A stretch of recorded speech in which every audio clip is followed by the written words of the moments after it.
Good morning, baseball fans. Welcome back to iHeart Sports. We're just following along with this wild playoff race that we're experiencing across the MLB. This is what, day 7, 8 that we've been doing these daily recaps of the playoff races. And today is a big day because for me, I'm giving it the call. The St. Louis Cardinals are going to be going to the postseason, having locked up that final wild card spot, in my opinion. Not official, but given that they have 5 games left against the Cubs, a 14-game win streak going for them, I think it's pretty safe to say now the Cardinals are going to be in. Last night, we had them play a double-header, winning again both games against the Cubs. First one, 8-5. And this was the clincher, really. They were up 8-0 at one point before 5 runs were scored. J.A. Happ, a nice outing for him. 4 innings pitched, 6 outs. Goldschmidt continues to really mash the ball right at the perfect time for his team. 30th home run of the season. Rondon hits his second, and O'Neill again 30th. So 2 guys in the same game hitting their 30th for the Cardinals was they beat the Cubs in that 7-inning game, 8-5. In the second game, Cardinals 12, Cubs 4, and again the Cardinals were out to a massive 8-2 by the time going to the third, and they didn't really have to look back. Again, Goldschmidt, Arenado leading the way for him. Goldschmidt definitely. O'Neill hits his 31st. Nootbaar, the little young rookie, 3-hit, 3 RBI night, multiple home run night for him, and DeJong hits his 18th. So the Cardinals cruising. Question mark here with Flaherty only getting 1 out on 19 pitches. I did not watch this specific game, so I don't know if an injury happened there or if 20 pitches to get that 1 out kind of got him into trouble. It looks like he gave up 2 earned runs, a walk, a couple of hits. So maybe they just gave him the yank early because it's do or die right now for the Cardinals, right? And they had a lead and they wanted to hold it. It'll be interesting what happens, but right now, you heard it here first. Cardinals going to be in the playoffs now. So that focuses our National League now on 2 races going on, one of them being the National League East race. The Phillies now 1.5 games back from the Braves. Same story as yesterday as they both win. The Phillies find a nice 8-6 win, come from behind victory, down 4-1. After 4, they put up 1 more, and then they just pile some runs in. They eventually give up the lead again in the top of the 7th to the Pirates, who default. It's a 2-run shot to give them the lead. At the time, 6-5. Phillies do answer back in the bottom. And that's pretty much the difference. Gregorius hits his 13th. Gibson got things started for the Phillies. His first of the season pitcher hitting a home run. He had a good outing. 6 innings pitched, 4 runs, 6 Ks, whereas Howard and the rest of the Pirates give up some runs. Howard only going the 1 inning. Again, Phillies have a pretty good schedule. We were looking over the schedules in yesterday's video as well. More specifically, I'll put it at the end of the video if you want to check that out. But Phillies cruising into a threat. I'm going to just jump over to the other National League East game where the Braves, they win 4-0. I believe they played 2 games yesterday. I believe this was a 7-inning game, or was that the day before? Nope, they did play.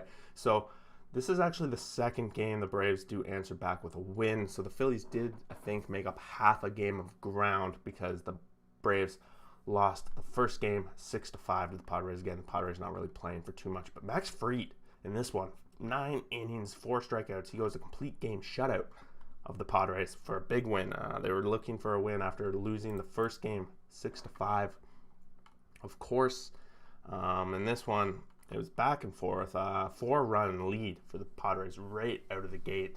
Even taking a 5-0 lead at the top of the second before the Braves bring it within 1 run. Tatis Jr. hits his 30th of the season coming in the 7th inning, which ends up being the difference after Duvall tied it in the 6th. But the Braves falling in this one. Bryce Wilson goes 5 earned runs, 2 Ks. It's a big question mark going for the Braves. I'm not sure how they're going to look if they go into a 7-game series, but at least with 5, we kind of have an idea of their starting pitching, how that's going to look. Again, Padres not been able to find consistent starting pitching all season long for like the past few months. They're going out there again with another bullpen game. All right, let's head over to the West where the San Francisco Giants took up a nice win against the Rockies on the road coming into Colorado, taking a nice win. Colorado was out 2-1 after 1, but San Francisco immediately ties it up when Crawford hits a solo shot, his 22nd of the season. And then from there, the Giants shut them out and pile on more runs of their own. Yastrzemski hits his 25th and Belt his 27th to give the Giants a boost. Home runs have really been a big part of what got the Giants to where they are this season. Alex Wood goes 207 Ks. Lambert on the other side, not a great outing, and he gets beat around a little bit of a short outing.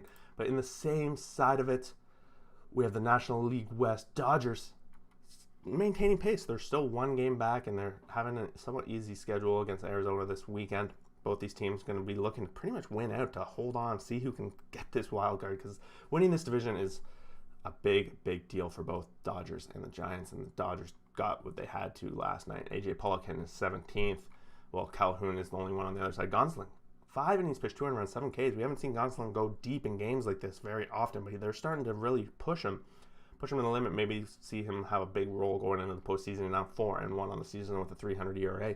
Castellanos, 5, 300 runs, and 1 K. So that is the National League side. So let's just take a look at the standings. We'll just look at the regular season version because, like I said, we're just looking at playoff races. 1.5 games back, facing Pittsburgh and Atlanta, San Diego. So this is a good chance for Philadelphia to meet up. And when we were looking at the schedule, we know Philadelphia and Atlanta meet early next week. St. Louis, they're playing the Cubs this weekend. They're not quite locked up the wild card, but they're on a 14-game win streak. So we're pretty much calling that as it is. And, of course, the San Francisco Giants and the LA Dodgers have been battling literally all season long for this division lead. San Francisco has been holding on all season long, and they break 100 wins. 1 game separates them, though. So literally, with 7 games left and 8 games left in the season, anything can happen. Anyone can get in there. Let's switch over to the American League. One of the most important games of the whole playoff race itself is the Yankees and the Red Sox. The Yankees win this one 8-3. Red Sox had a 2-game cushion, and if you watched the video yesterday, we saw that Red Sox had a 95% chance to make the playoffs. They do have 2 easier series coming up next week. So with the O's and the Nationals. So a lot of people suspecting, but if they get swept here by the Yankees, that could spell disaster, and that could help play into the 5% chance they don't make it. The Yankees pretty much got out 7-0 early in this one and didn't have to look back too much. Stanton, 32nd home run of the season, a 3-run bomb coming in that 3rd inning really helped pile on the runs to give them a big lead. Devers hits his 35th of the season, a 2-run shot off Garrett Cole, so that does bode well because it's very likely the pitcher they would see should these two meet in a wild card matchup. So at least they get to see him really in his prime down the stretch. 6 innings pitched, 300 runs, 6 Ks for him. Not a great outing, but definitely an outing that will get you a win in most nights. 16-8 now on the season. Evaldi goes 2.2, 7 in runs. I think Boston's really happy at least that should they go to the wild card, they have Chris Sale they can rely on. Because other than Chris Sale, they haven't had a super consistent pitching. Evaldi, he has had great outings, but he also has had a lot of poor ones as well. Moving along, same race, we have the Jays losing 3 in a row, and they're kind of falling out of the race here. Now 2 games out of that wild card spot after being in it, being the top in the wild card race, and kind of struggling over the past 10 games or so. 500 baseball is not going to get you into the playoffs. It really came down to 1 inning here. Berrios had a tough inning in that 3rd where he gave up 3 runs, and he just did not get the run support. Marcus Semien continues to crush the ball. He was pretty much the only offense the Jays could get going. He had a double and a home run. His 42nd of the season. That guy is going to get paid next year. Berrios goes 6, 300 runs, 10 Ks, all of it coming off that 1 home run. Home run kills him. And over 5.1, 106 Ks gets it done. And the Jays they're looking like they have to win these next 2 to even really get a good chance. They probably hurt their chances in the postseason a lot yesterday. Next up, we have the Mariners, who are right there in the race as well, picking up a much-needed win. And they were cruising early, taking up a 3-0 lead off the bat. France, who had a solo shot in the first, gave them a quick lead. And then we see them pile on a couple more, but in the 4th, Stassi hits his 12th home run of the season, a 2-run shot that brings them within 1, and then we see them actually tie the game in the 6th inning. 7th inning, though, Mariners retake the lead and manage to hold on. Very tight one. They're going to have to win really 800, 900 ball down the stretch if they're going to bowl a chance. Luckily for them, other teams do play each other, Yankees and Blue Jays, so that spot is up for grabs should they want it. Gilbert goes 5.1, 4 earned runs and 4 Ks, and then the bullpen comes in and actually closes the door. We see Seawald get his 11th save of the season. Suarez goes 5 4 earned runs and 1 K, and the Angels take a loss.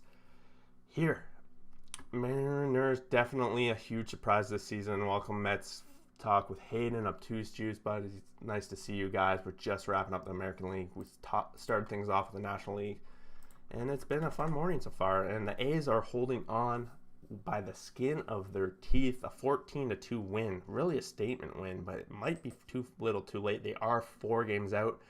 In the breakdown of the schedule we did yesterday, I left them off because their percentage of making the playoffs was very, very, very small.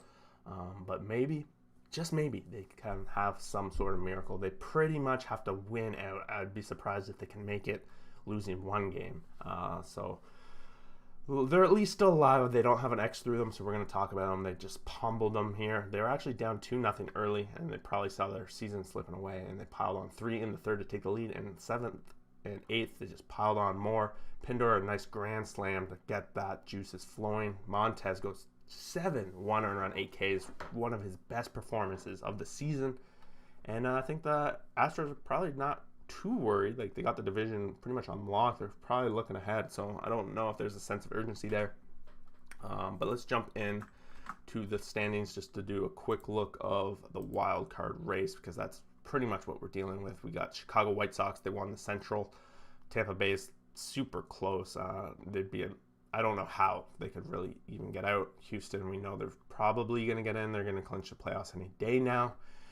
Seattle now hops the Blue Jays. In theory, they've won 6 in a row and are 2 games out. I'd rather be in Seattle's spot right now than the Blue Jays. It seems like Jays definitely have to win against the Yankees next week. Seattle has Oakland, of course, but they also have 5 games against the Angels. They have a somewhat easier schedule, maybe. So that'll be nice to see. But that's basically the playoff race that we're dealing with on the National League side. Obtuse, yeah, even if they miss the playoffs, one hell of a season for the Mariners, man. I as a Mariners fan, I would be feeling pretty confident right now. These American League East teams have just been beating up on each other all season long. But mind you, when we did the percentages looking at it yesterday, I think Seattle was by far the lowest. But that was before yesterday's game, where the Jays lost and they continue to win. So it'll be interesting what goes on there.